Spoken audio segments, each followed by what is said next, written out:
Wala na. Finally, thank you. I want everything intact ng gamit niya. Pag may nawala dyan, malalaman ko agad. Nang nagronda yung mga security nila Clover sa buong area ng hideout nila at madami ding bantay habang busy sa paglalaro ng video games yung nakatoka sa mga CCTV, ay pumuslit agad si Andres sa likod at tansyado niyang 30 seconds ang pag-ikot ng CCTV. Kaya agad itong tumakbo pero tumunog yung alarm nila dahil na-detect ang binata.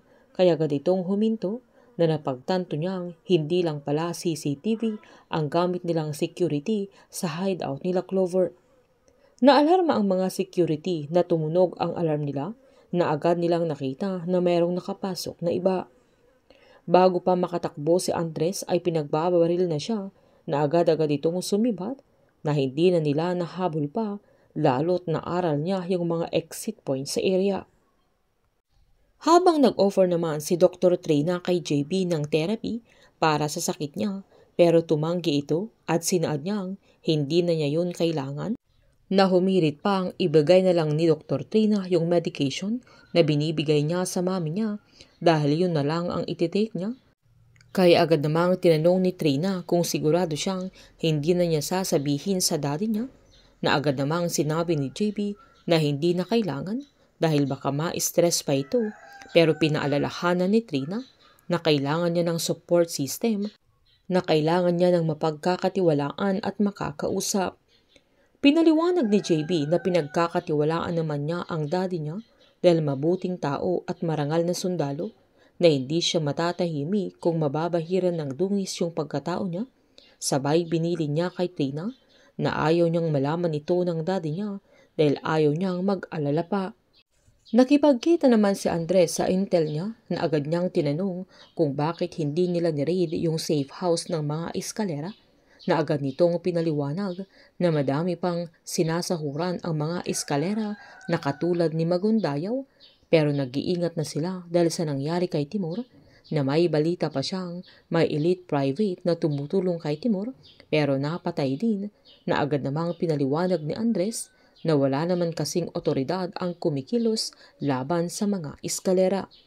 Sinabihan ng lalaki na kung may kakilala siyang pwedeng gumawa doon ay kumilos na sila o baka pwede nilang kausapin si Greg, at may kakilala din siya pero mahal maningil, pero sigurado siyang matutulungan siya nito.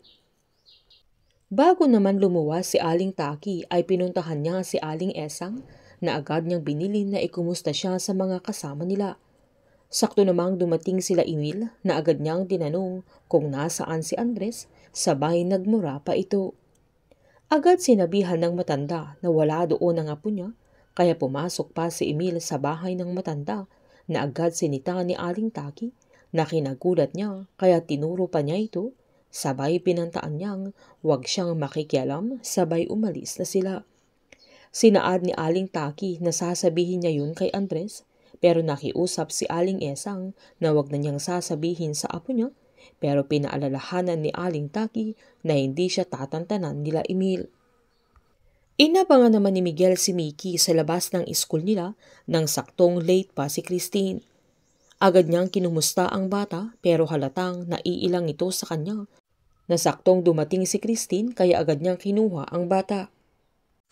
Pinaliwanag ni Miguel na gusto lang niyang makausap ang anak niya, sabay tinanong niya kung ano pang gusto niyang gawin niya, na nagdedeposito pa ito sa bank account ni Christine para mabigyan ng sustento ang anak nila, at nagpapadala din siya sa bahay nila pero binabalik naman ni Christine.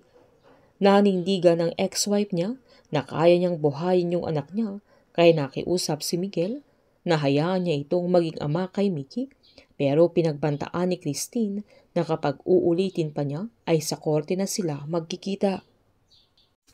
Habang kausap naman ng ninong ni Tomas yung pulis ay nagulat siya nang may dumating na abogadong napakaganda na tutulong sa binata, na ang alam ng ninong niya ay wala ng pag-asang makalaya pa ang binata, na magugulat naman si Tomas sa sandaling yan dahil makakalabas din siya sa araw na yun sa tulong ni Atty. Gab. Painit ng painit ang mga tagpo, sabay-sabay po nating subaybayan ang advance episode ng Incognito dito lamang po sa aking channel. Patuloy lamang po manood at mag-subscribe para ma-update po kayo sa mga susunod na episode. Marami pong salamat.